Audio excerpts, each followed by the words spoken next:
Malam itu, hujan turun malas, seolah-olah enggan benar-benar membasahi bumi. Tetesannya jatuh dengan irama yang lambat, menghantam atap seng rumah-rumah tua di sepanjang gang sempit kota kecil ini. Bau tanah basah bercampur wangi kayu lapuk dibawa oleh angin dingin yang menyelusup lewat celah-celah sempit di antara bangunan. Lampu-lampu jalan menyala pucat. Warnanya kuning redup, menggantung di kabel yang bergoyang ringan tertiup angin. Sesekali lampu itu bergetar seperti akan padam, memantulkan bayangan yang aneh di dinding bata. Jalanan sepi, hanya suara air menetes dan gelegak selokan yang terdengar. Di ujung gang itu, seorang pria parubaya berjalan dengan langkah berat. Mantel coklatnya sudah basah kuyup. Kerahnya dinaikkan untuk menahan angin, tapi dingin tetap menyusup hingga ke tulang. Sepatu kulitnya yang tua terperosok ke genangan air, menciptakan cipratan kecil di setiap langkah. Di tangan kanannya, ia menggenggam erat sebuah benda yang terbungkus kain belurdu hitam. Pria itu adalah Arga, pemilik toko barang antik di pojok kota. Seseorang yang hidupnya dihabiskan di antara benda-benda tua, penuh debu, namun menyimpan cerita masa lalu yang tak semua orang mau tahu. Malam ini ia baru saja kembali dari sebuah lelang kuno di pinggir kota. Ada banyak barang yang dilelang, lemari kayu jati, gramofon antik, bahkan peta kuno yang sobek di tepinya. Tapi di antara semua itu, hanya satu benda yang langsung menarik perhatiannya, bahkan sejak pertama kali ia melihatnya. Sebuah jam saku, terbuat dari perak yang sudah kusam, tapi masih memantulkan sedikit cahaya di bawah lampu temaram. Permukaannya penuh ukiran halus, gambar seekor singa berdiri gagah, mencengkram mahkota kecil di bawah cakarnya. Di bagian belakang ada ukiran huruf samar-samar, Tuan Willem. Arga memandangnya lama saat pertama kali benda itu ditunjukkan oleh pelelang. Ia tak tahu mengapa, tapi ada sesuatu yang mengikat. Rasanya seperti saat kita melihat wajah seseorang yang belum pernah ditemui, tapi entah kenapa terasa begitu akrab. Sekarang dalam perjalanan pulang, jemarinya masih meraba permukaan jam itu di balik kain, seakan takut benda itu menghilang jika dilepas. Ia berhenti sejenak di bawah satu-satunya lampu jalan yang terang. Ditariknya napas panjang, lalu ia membuka balutan kain itu. Cantik sekali, tapi kenapa jarumnya berhenti di pukul 12:07? Gumamnya pelan, hampir seperti berbicara pada dirinya sendiri. Matanya menelusuri setiap lekuk ukiran, mencoba mencari tanda atau cap pembuat jam itu. Tidak ada, hanya permukaan yang terasa dingin, bahkan terlalu dingin untuk sebuah logam yang baru saja berada di dalam genggamannya. Ia melanjutkan langkahnya, menembus hujan yang semakin rapat. Dalam benaknya, pertanyaan-pertanyaan mulai bermunculan. Siapa Tuan Willem? Kenapa jam ini dilelang? Apakah ini barang warisan atau benda temuan dari suatu peristiwa? Setiap kali ia mencoba mengusir rasa penasarannya, pandangannya malah kembali pada jam itu. Seolah benda itu punya cara untuk menarik pikiran siapapun yang memegangnya. Akhirnya ia tiba di tokonya. Sebuah tempat kecil di sudut jalan, dengan papan nama kayu yang catnya sudah mengelupas. Argas Antiques tertulis di sana. Hurufnya miring dan mulai pudar. Begitu pintu terbuka, aroma kayu tua dan kertas lama menyambutnya. Hujan masih terdengar menitik di luar, tapi di dalam sini semuanya terasa sunyi. Arga menyalakan lampu gantung di tengah ruangan. Cahaya kuningnya menyebar lembut, menyoroti rak-rak penuh barang antik. jam dinding besar, radio kayu, cermin perunggu, dan tumpukan buku tebal. Ia merangkak ke meja kerjanya di pojok, meletakkan jam saku itu di atas kain hitamnya. Ia memandangnya sebentar, lalu menyandarkan punggung di kursi, mencoba mengusir rasa letih. Mungkin besok aku bawa ke bengkel jam. Siapa tahu cuma perlu dibersihkan, pikirnya. Namun matanya tak lepas dari jarum jam yang membeku di angka 12 dan 7 menit. Waktu di dinding menunjukkan hampir tengah malam. Di luar, hujan mulai mereda. Hanya menyisakan bunyi gerimis yang beradu dengan atap seng. Di dalam toko, hanya suara detik jam dinding yang terdengar. Lalu, Tepat pukul 12.07, jarum jam saku itu bergerak. 1 detik, 2 detik, lalu terus berjalan. Arga tertegun, matanya membesar. Ia bahkan tidak sempat menyentuh jam itu ketika lampu toko tiba-tiba berkedip dan padam total. Loh, listrik mati? Suaranya terdengar bingung. Tapi sebelum ia sempat bergerak, udara di dalam ruangan berubah. Dingin, sangat dingin. Seolah semua panas dihisap keluar dari tubuhnya. Kenapa dingin sekali? Ia memeluk dirinya, berusaha menahan gigil. Cahaya kembali. Tapi itu bukan cahaya lampu tokonya. Itu cahaya kuning dari lampu minyak. Dan ia tidak lagi berada di tokonya. Ia berdiri di sebuah stasiun kereta tua. Papan namanya usang, catnya terkelupas. Lantai kayunya berderit di bawah kakinya. Orang-orang berlalu lalang mengenakan jas panjang dan gaun lebar ala abad lalu. Udara dipenuhi aroma arang dan asap dari lokomotif uap yang menderu di kejauhan. Kau bukan dari sini, bukan? Suara berat seorang pria tua memecah lamunannya. Arga menoleh, melihat sosok dengan topi bundar dan wajah penuh kerutan menatapnya tajam. Aku tidak tahu, ini di mana? Jawab Arga, suaranya lirih. Sebelum pria itu sempat merespons.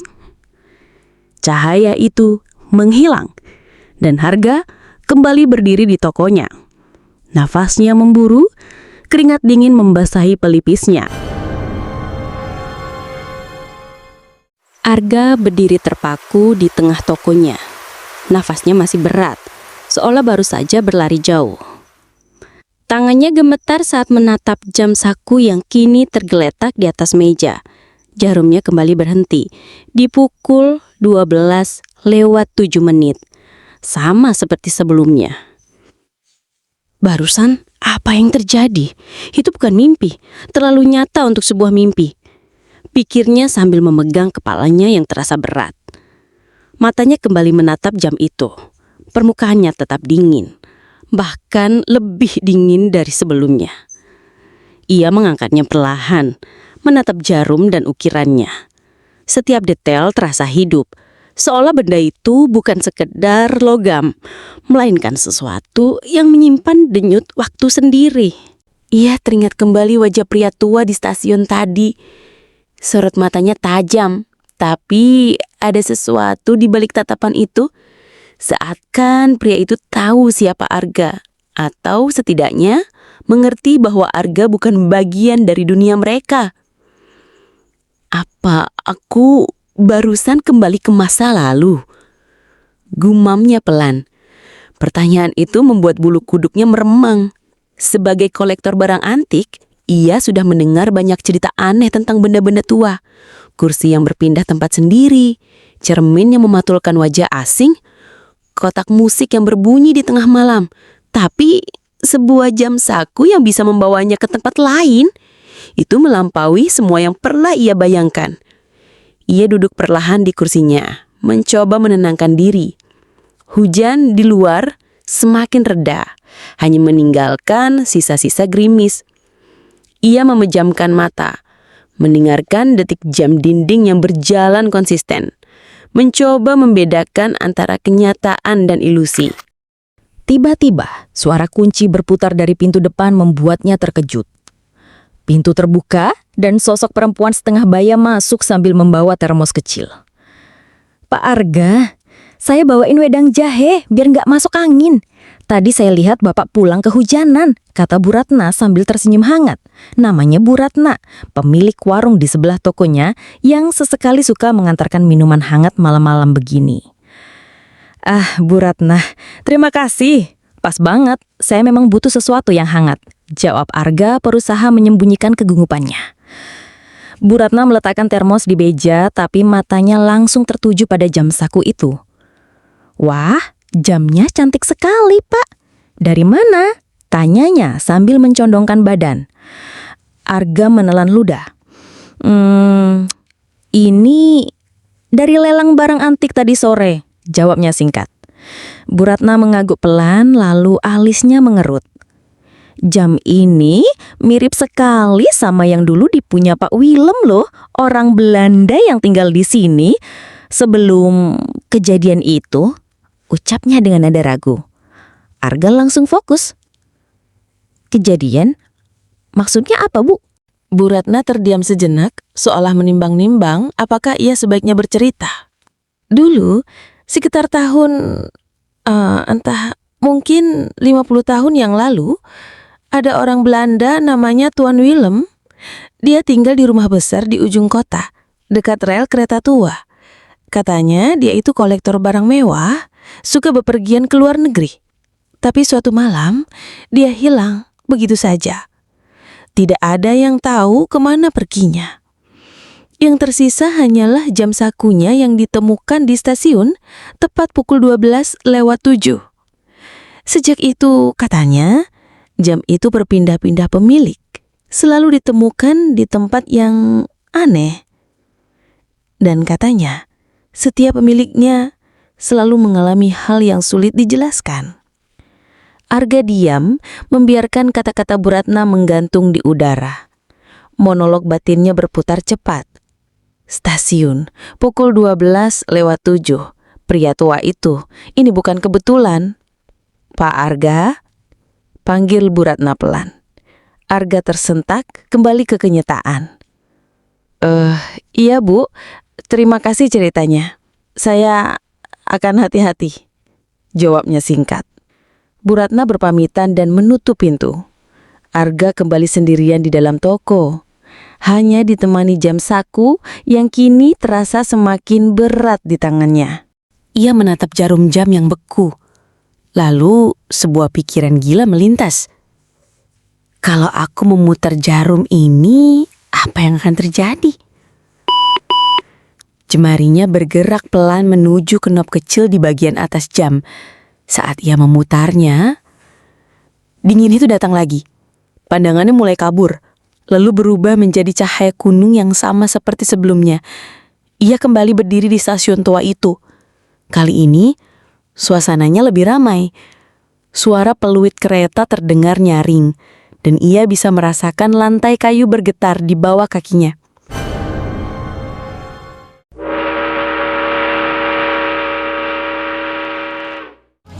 Terdengar suara kereta uap dari kejauhan.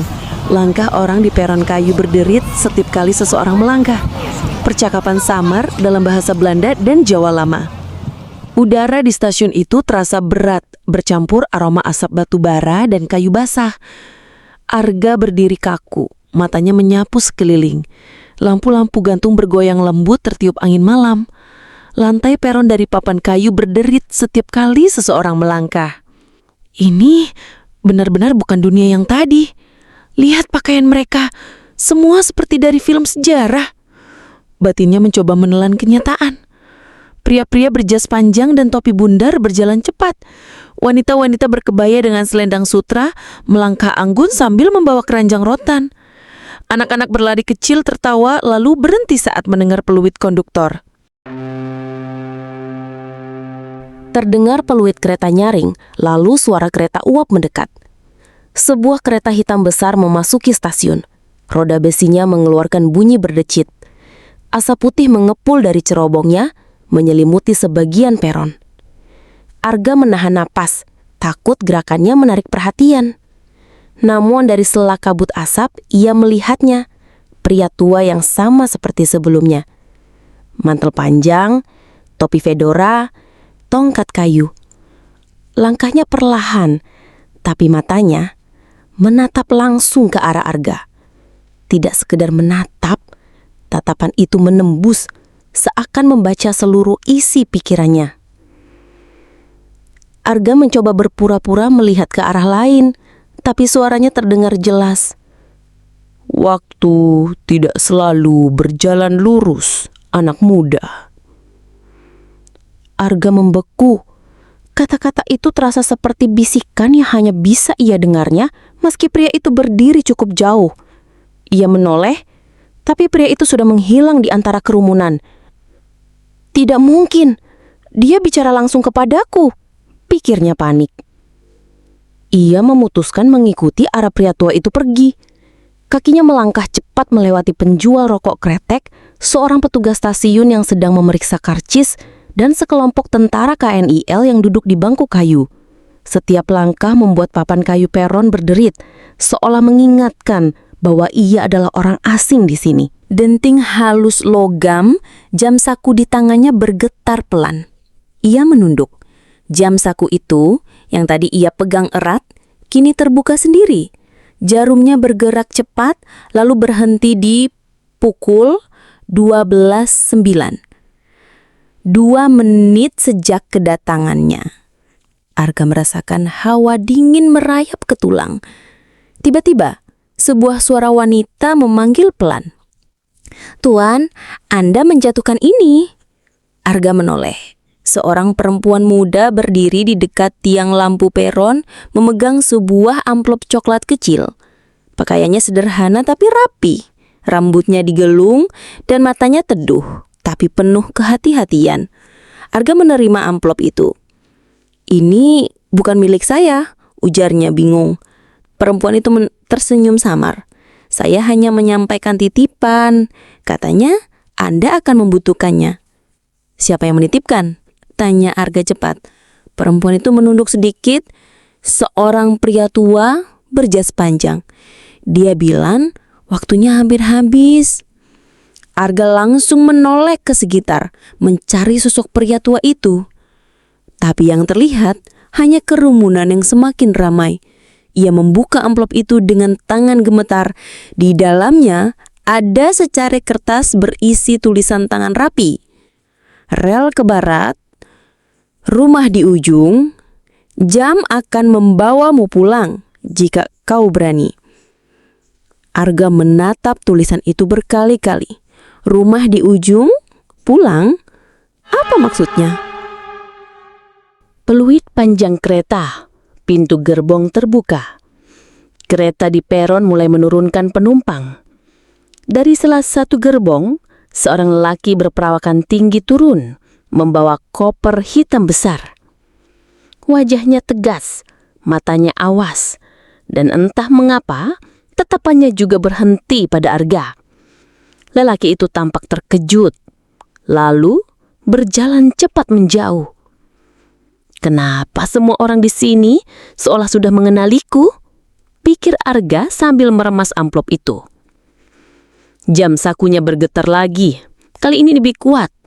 Jarumnya bergerak mundur cepat, seperti diputar balik oleh tangan tak terlihat. Arga merasakan kepalanya berputar, pandangannya memudar. Suara kereta, langkah orang, dan tiupan angin malam, semua bercampur jadi satu. Denting keras lalu sunyi total. Ketika ia membuka mata, ia sudah kembali berdiri di tokonya. Hening, hanya suara detik jam dinding yang terdengar. Arga terengah memegang meja untuk menahan tubuhnya. Di tangannya, amplop itu masih ada. Berarti ini nyata. Aku membawa sesuatu dari masa lalu. Ia menatap jam saku itu lama, lalu menatap amplop di tangannya. Hatinya berdebar. Sebagian dari dirinya ingin membuang benda itu jauh-jauh. Tapi sebagian lagi ingin tahu lebih banyak. Dentang jam itu menghentikan segalanya. Apa yang akan menimpa Arga? Tunggu di part 2.